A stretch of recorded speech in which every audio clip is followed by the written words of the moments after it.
All right, so I just hit the record button, and the question I just asked was, as a real estate agent, there's a couple of core things that you've got to do and you've got to do well. And I asked that question, and Josh responded with, delivering value to your sphere of influence and growing your sphere of influence. okay, SOI grow. Okay, good. So what else needs to be on that list? Be seen, talk about real estate. Oh, we're the resource. Okay, so be a resource.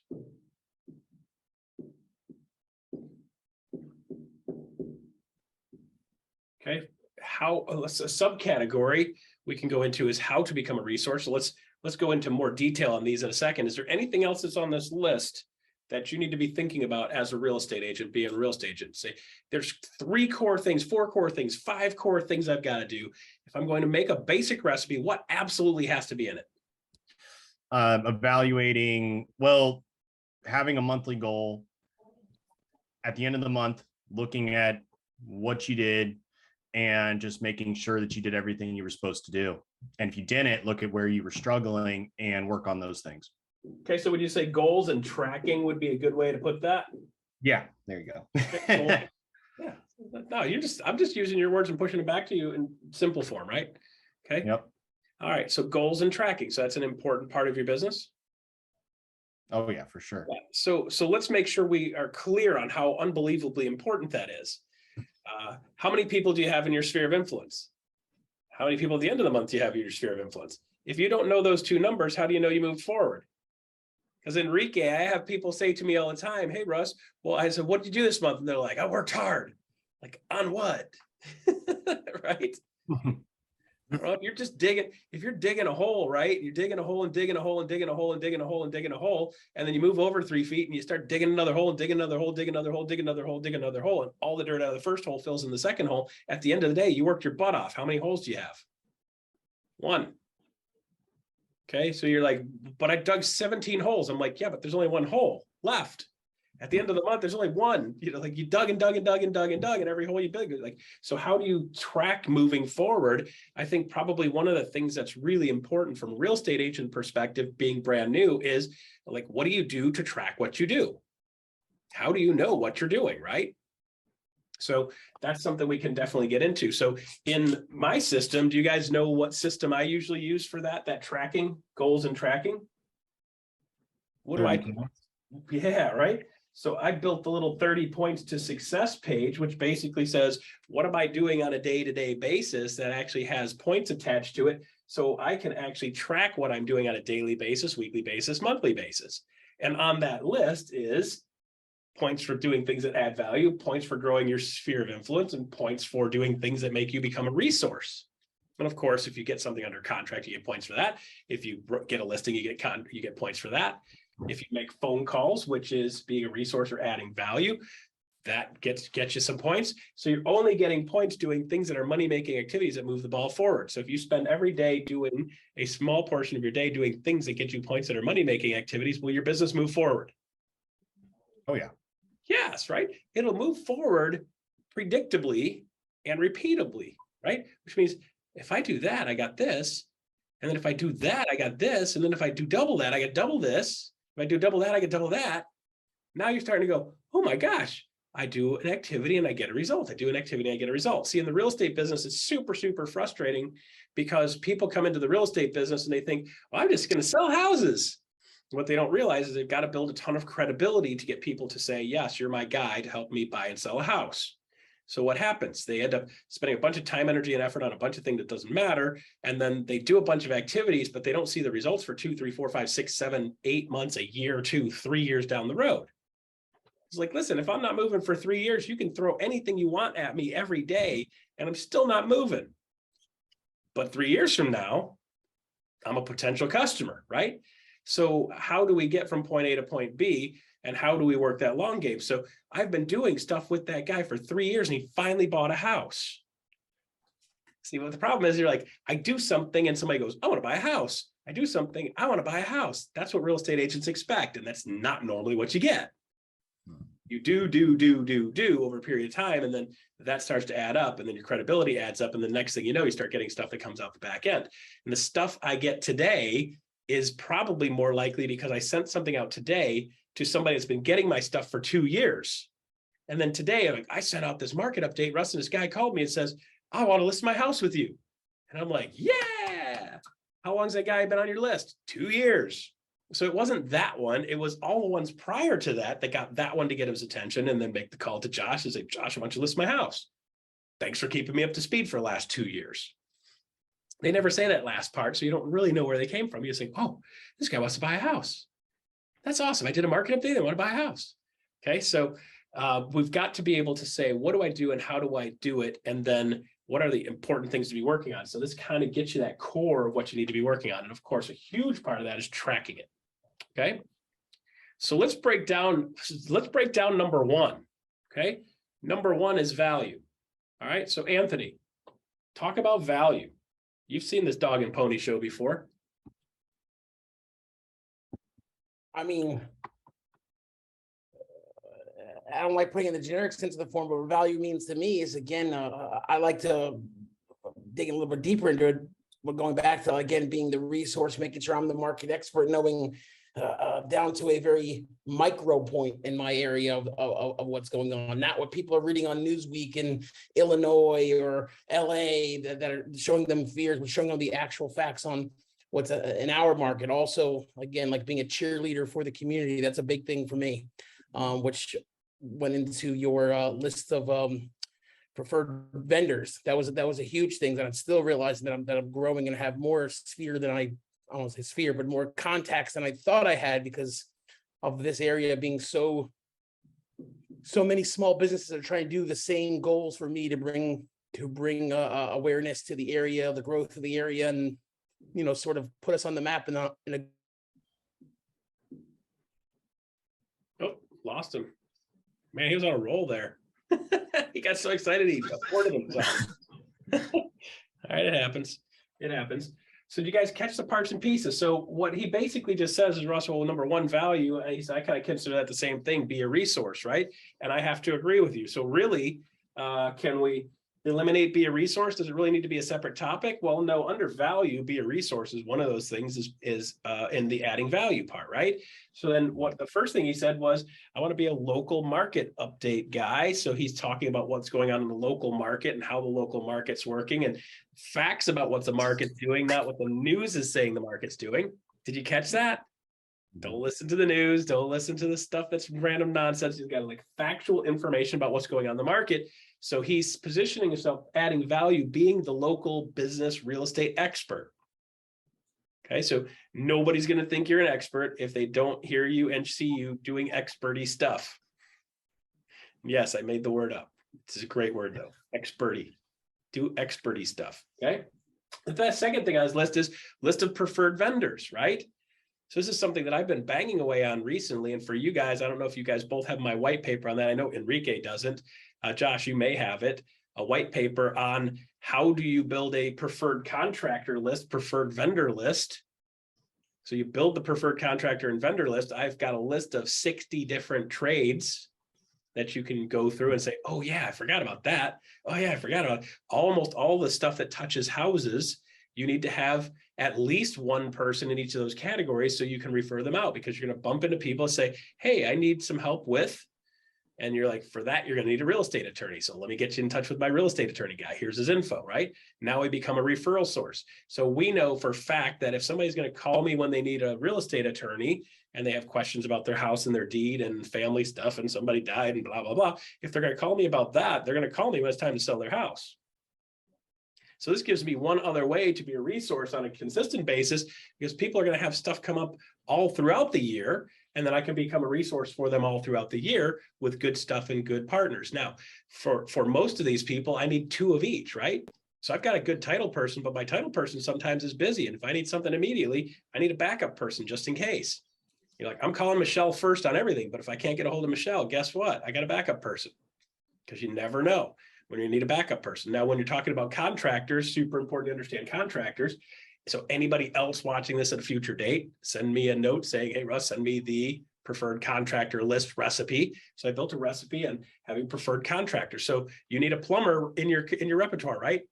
You guys own houses? Everybody else around you owns houses? Yeah. Yep. Uh-huh. Do they ever need a plumber? Uh-huh. Who do they want to call when it's time to get a plumber? So they know they get somebody that's good. I want them to call me, right? Or hit me on Facebook. Hey man, who's a good plumber? Okay. So now here's the twist, right? So here's the multiplier. Because you'll hear other people say this over the years, but here's the multiplier. I need a high-end guy and I need a low-end guy.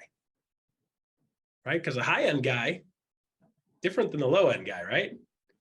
You take low-end guy smelling like stinky sneakers and burnt bacon with his butt crack hanging out, and you take that guy and send him to a high-end house, you're gonna have a problem. They're gonna be like, hey Russ, thanks for the referral, but man, don't ever send that dude to my house again. He's creepy.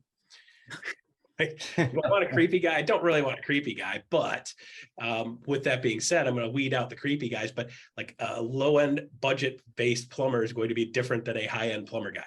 There are certain things in high-end homes that you need to know what you're looking at. Okay. So I need a high-end and a low-end. Now, of course, again, back to my original point, which is I need a backup of each, right? I got a high-end plumber. Sometimes he's busy. So I need a spare. Okay. So I have a list of all the different 60 different types of trades. And then you're going to need 4 of each. So you can add 240 people to your sphere of influence just by doing that alone. Okay.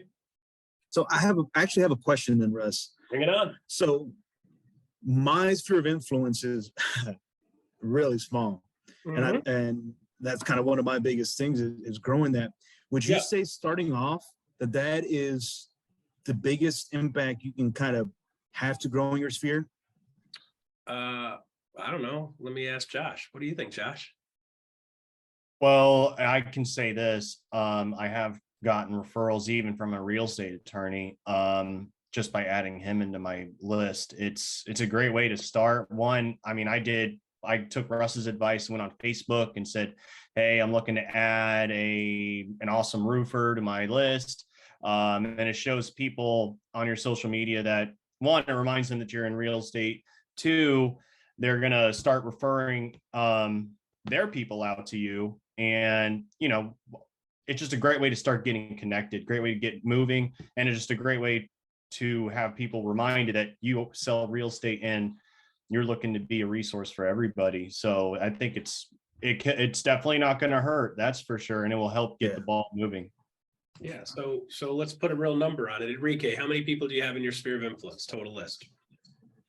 Total list, about 80.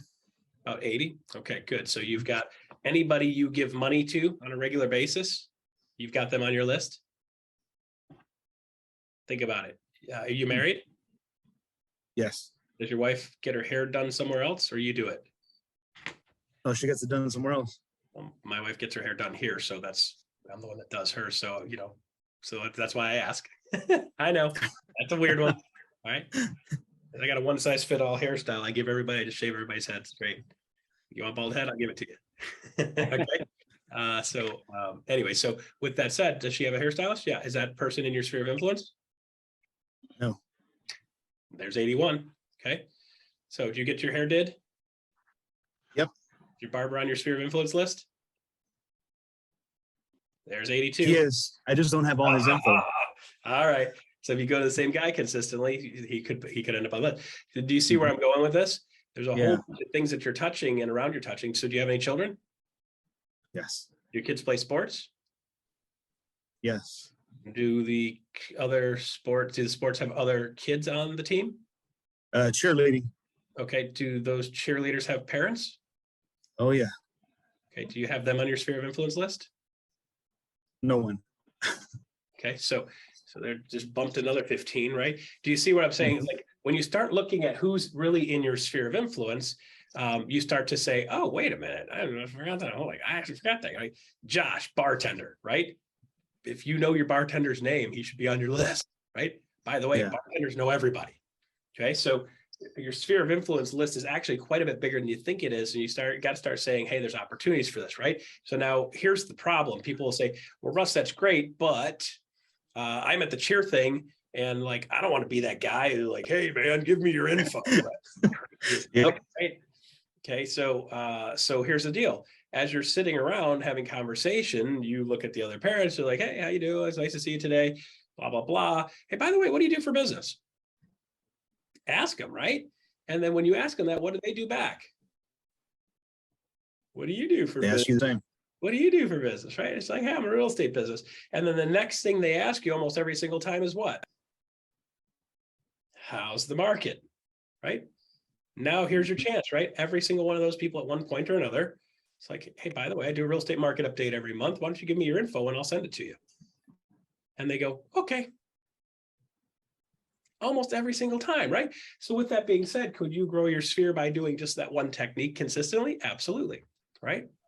So that's how you start growing people in your sphere. And you've got to be intentional about it, and you've got to be doing it on purpose, and you got to have something people want.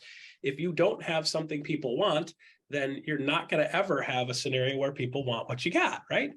Keep in mind, the art of sales is not to chase people, it's to attract people. So what I want to do is I want to make sure I'm attracting people to me, not chasing people around. So in order to make that happen, in the course of doing the cheerleading stuff, if they ever do a little event of any kind, you say, hey, I will work the check-in table. If we're going to do the cheerleader, the cheerleader banquet, right? I'll do the check-in table. I'm always volunteering to do stuff at the check-in table if I can, because here's why. Every single person coming through the building has to come by me. I say hello to every single person. I get to meet every single person. If I did any other job, then I'm not going to be able to probably meet every other person. And then people see me as a position of power, even though I'm just checking people in. I'm in a position of power. I'm the gatekeeper, right? Then after everybody's checked in, what do you have left to do the rest of the time?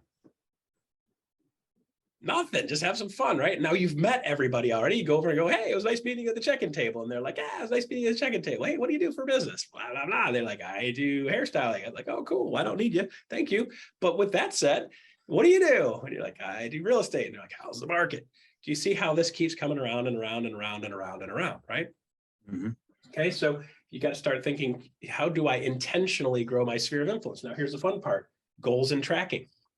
So Josh, how many people do you need to add to your sphere of influence every month? I would say at least 50. I would want to add 50. You would want to add 50, or you have been adding 50, or you're going to add 50? I haven't been adding 50, I'll tell you that, but I should. Should you be? Okay, so why don't we? So I want to be. why don't we commit? So here's Coach Russ hat. Okay, Coach Russ hat. So how many people are you committing to add to your sphere of influence in the next 30 days? One a day at least. Okay, so it's not 50. I know it's 30, but Are you going to work 7 days a week? no. Okay, so one a day on a work day.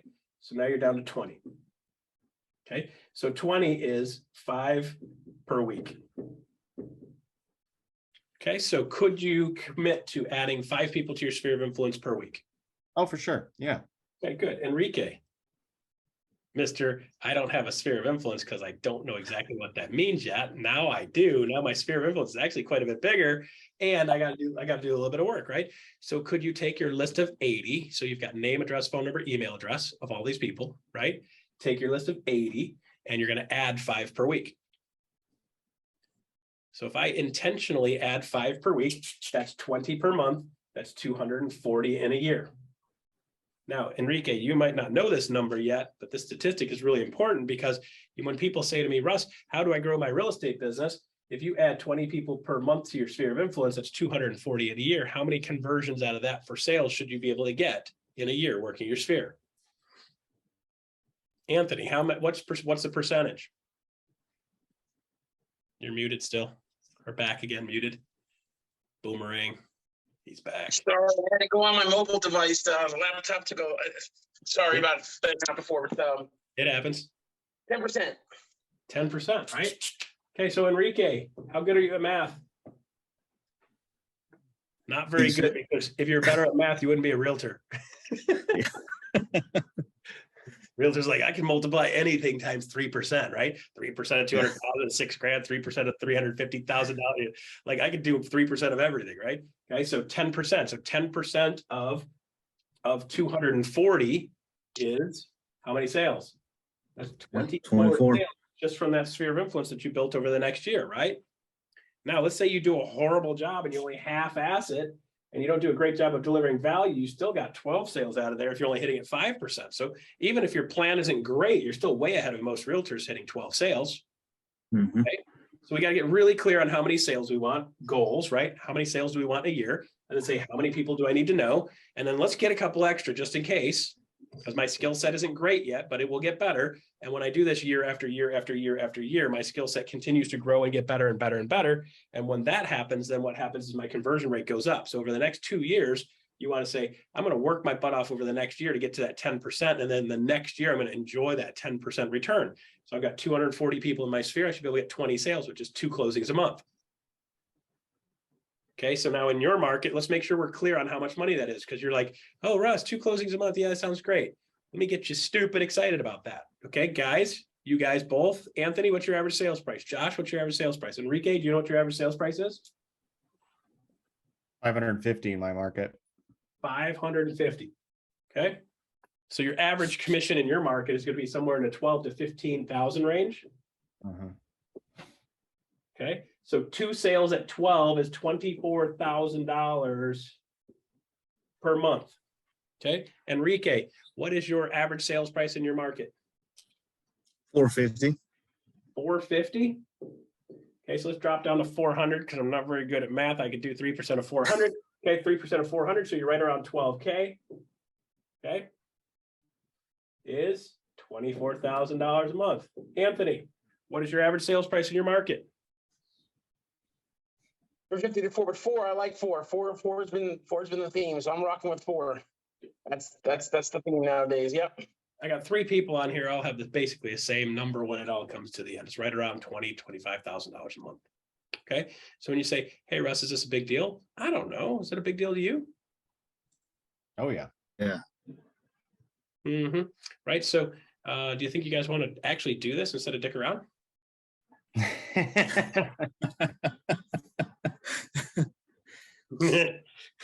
Yes. Whoops. Well, for me, Russ, I can honestly say, like right now, starting off, my biggest challenge is when I'm in front of people.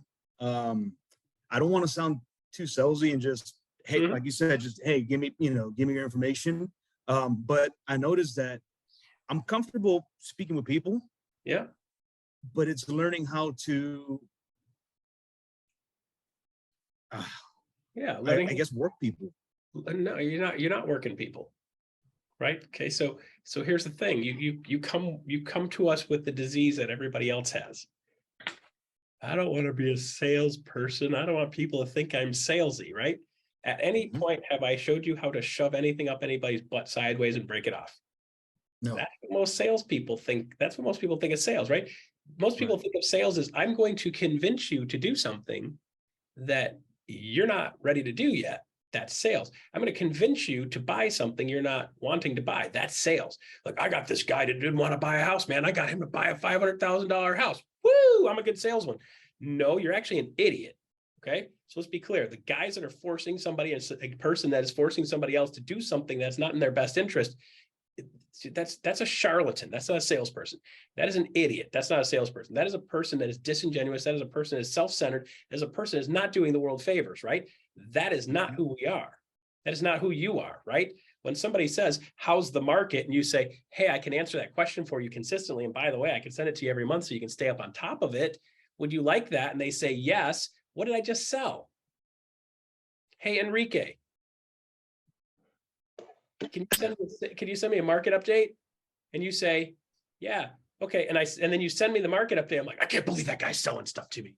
I'm just tired of this guy sending this stuff. No, they'd be like, dude, thank you, right? Yeah. If somebody comes up to my ice cream stand and says, can I have ice cream? And I go, here's ice cream. And like, how dare you? Didn't you know I was lactose intolerant? I mean, that's the way Facebook works right now a lot of times. right? Oh yeah. Well, let's not do Facebook, right?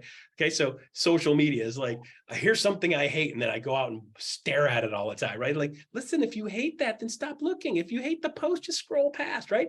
This is equivalent. The world is the equivalent right now of driving past a billboard, and they're like, that billboard offends me. And they pull their car over to the side of the road, park right in front of it, and then call the number on the sign and make sure they tell the people on the sign how much their billboard offends them. Like, why would you pull over and stop in front of it and roll? Like, listen, if I step in a pile of dog poo, I don't go, oh my gosh, I stepped in a pile of dog poo. Here's what I'm going to do. I'm going to throw myself on the ground and roll around in it. No, you're like, oh man, throw the shoe away, toss it in the swamp and keep on walking, right? If I see a billboard that offends me, just keep on driving, right? Don't stop and let it ruin your life. Okay, so sales is not the art of convincing somebody to do something that they don't want to do. Sales is the art of unlocking what do you want, what do you need, and let me show you a solution that gets you that. Right? So unplug all the sales stuff. You're not a salesperson, you're a consultant. You're not a salesperson, you're an expert with experty info that other people need to know. By the way, so here's a really key part of this, right? So you guys are in real estate markets, markets shifting, markets changing. Is there misinformation out there that's not accurate, or information is being said, but then they don't tell people what it means? And when they don't tell people what it means, then now we've got a bigger problem, because they go, in our market, I see somebody post, oh my gosh, the inventory went up 15% year over year. And I'm like, really? Oh, we're at a 1.5 month supply of homes now. Thank God we're up to a 1.5 month supply of homes. By the way, if the inventory triples again in the next year, not 15%, goes up 100% 3 times, we're still a seller's market. So 15%, big whoop, right? It's been a drought for so long. We should be thankful it's raining, right? No, they're going, oh my God, this guy's falling. I'm like, hey guys, listen, it's just rain, man. Like, this happens. This is what it's supposed to do. Houses are supposed to be on the market for 60 and 90 days. That's normal. This 2 and 3 days thing is not normal. It's not good for the business. It's not good for the industry. It's not good for buyers particularly. And it's bad for sellers a lot of times, because when a seller sells something, then they still have to go out and buy. So they kill it on the sale, and they get murdered on the buy. So net dollars, they got screwed all the way across the board, because they're frustrated, aggravated. Oh, I should have got more money for my house. And on the buy side, they're like, oh my gosh, I got hammered for my house. Do people feel good about their transactions right now? The only person that feels good about it is a seller that watched their house go up over the last 10 years, sold their house, and doesn't have to buy anything else. They're like, cash in, cha-ching. That guy's a winner. Cashed out with a ton of money in his pocket. God forbid he's got to go buy something else, because that something else is going to cost even more, right? Okay, so I want you to disabuse yourself of the idea that you're a sales guy. What I am is an information resource. What I am is a value-adding resource. And when I become a value-adding resource to these people, my 240 people that I added, my 240 contractors, they need to know what's going on in the market. They need to be part of that system, because my plumber calls me, goes, hey man, who was the drywall guy that did your drywall patch? He did a really good job. Can I have Jake's number? I'm like, yeah, here's Jake's number. So my contractors cross-sell each other within my list. Okay. And then community cheerleader. There's a bunch of things you can do in your community cheerleader thing, which like Anthony does, is like, he goes in front of old time guns, right? He's like, these guys are the best. If you're looking for bullets, you're looking for weapons, you're getting ready for a zombie apocalypse, these guys got you covered, right? And they're nice guys, right? And by the way, I've personally bought stuff there, and they're really good people. Is that a kind of community thing you can do? Can I add maybe 5 or 6 or 8, do 2 of those a week? You know, hey, I'm out at the soccer field. You guys got to check out the soccer moms, blah, blah, blah, cookie drive, right? Tell people what's going on. Become hyper local, become a resource. I go somewhere interesting. By the way, guys, I don't know if you've ever hiked and walked around the trails in Alafaya River State Park. There are dozens and dozens and dozens of miles of amazing, beautiful Florida wilderness. And by the way, check this out. If you want to see an alligator live, here's Big Mama, right? It's like, that's the kind of stuff people get a kick out of. If I do 8 of those a month, I can do 2 a week. Now you're living an interesting life. I'm like, hey, I'm Russ the Realtor. I'm at Alafaya State Park doing a little bit of mountain biking, and I stopped here because you guys got to see this. You know, you can walk this trail out here. So if you're thinking about doing something with your family, if you guys are like me, picked up a couple pounds in the last 2 years, maybe you should get your butt out to Alafaya State Park, go for a little bit of a hike, go for a bike ride. So check out Alpha State Park, Russell Hagen, a realtor, making sure you know what's cool in our town. By the way, I have a white paper on how to do social media interesting things that are make you a community cheerleader and hyper local so that you can make connections with people. And then people start going, hey man, like, what was that restaurant that you talked about that's in Orlando? Something Down Dog or something, Yoga Pose or something. That's like Yellow Dog. Yeah, Yellow Dog's a restaurant. If you go to Orlando, find Yellow Dog. Crazy cool, weird looking building. Looks like the termites already had a field day with it. Ate half the building. It's still standing. It's awesome. The menu is ridiculous. Read it because it's actually funny. You will laugh when you're reading the menu. And then you go out in the back and they got this patio space with these fans blowing, and you can actually have lunch inside an old VW Bug in the back. It's just kind of cool, local, old Florida flavor color, and the food is phenomenal for a good price. Community cheerleader, promoting the business, do 8 of those a week, and then people start seeing you as a resource. Am I selling them anything? No, but people start seeing Russ the Realtor. Here's Russ the Realtor living a cool life. Not, look at me, I just sold a house, and everybody's like, bite me. Like, no likes on that, okay? But they'll get likes on, check this out. Hey, I did something interesting. I did something cool. Check this out. Russ the Realtor doing woodwork. Check me out. This is funny. Look at this cool thing I found, right? Those are the types of things people get attracted to, okay? So Enrique, you've got 80 people in your sphere, which is probably more like 100 once you get into it, right? Then you can add 240 with your contractor list. Your contractor list isn't going to hit it exactly 10%, but if you work it really well for a period of time, you can actually get it up to 10%, but you got to be really good to do that with contractors. So let's say that hits at a little bit lower rate. So let's say you give you a 120 credit for that. So you've got 10 sales in there plus another 12 with your contractor list if you do that reasonably well. So you're looking at 22 sales at $12,000 a piece. I'm not very good at math, but that's how much? What's 22 times 12? Pull out your calculator. Ready? Pull out your calculator. Do the math. 164. Way more than that. What, you said 264? Yeah, 264,000. Enrique, what'd your calculator say?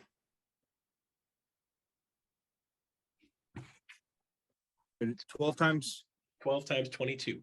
$12,000 net. That's 12. 264. 264.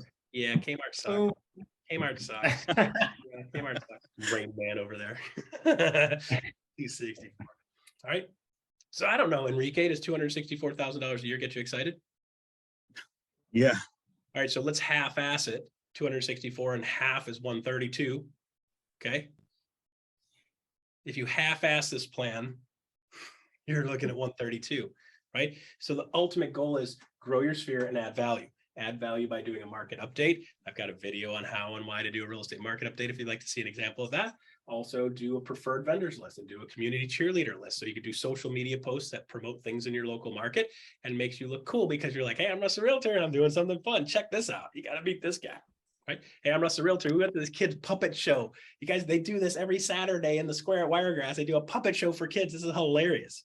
Maybe flashback to my childhood, right? So with that said, this is the kind of things that real estate agents can do to build community. And this is not a salesperson trying to sell somebody something they don't want. You're making a connection. Do people want a contractor? Yeah. Do people want to know what's going on at Yellow Dog? Sure. The ones that want to see it. They'll look at it, right? If you do that consistently, then people start seeing you as credible. Got to do a real estate market update every single month so that people understand what's going on in the market. And then they see you as a real estate professional. Okay. That's it. You're like, well, that was easy. That's it, Russ. Oh my gosh. Wow. Holy crap. That was only 2 things. Made 2.5, right? But when you go back through this and watch the video, you can watch this video again and get through this part, get this chunk and say, if I'm going to do nothing else as a real estate agent, I've got to do these things to build credibility. And for anybody else that's watching this, send me an email and say, hey, send me the contractor list white paper and send me the social media white paper that shows me how to make Yellow Dog look cool, right? And then the how and why video on to do a real estate market update. So I start doing that, and so please send me an example of that too. And if I could have the 30 points to success, so I can track this on a weekly basis and on a monthly basis, then I know I'm moving forward and I feel more confident. If I have a successful day, how do I define that? If I get 30 points in my day, or you may want to bump it to 50 because you're newer, bump it to 50 because you don't have a bunch of other stuff. Do 50 points a day. At the end of the week, if I hit 250, I had a successful week. If you get to Friday and you don't have 50, guess what? You should work Saturday and Sunday because you got to get at least that, right? So you start establishing some minimum standards for yourself, and then you hold yourself to them. Okay, you are your own boss. Be nice to yourself, but also make you get yourself something done. If I am my own boss, my boss is going to say, get stuff done. GSD, let's go, get stuff done. Okay, so you're going to get stuff done by doing those things. Okay, so your basic simple recipe, being brand new, to move forward with a bunch of other chunks that you can add into that, and then you can move your ball forward and then track it and see where you're going. If you do this consistently for 12 months, you're going to see the business coming to you, not chasing it. Pretty cool stuff, right?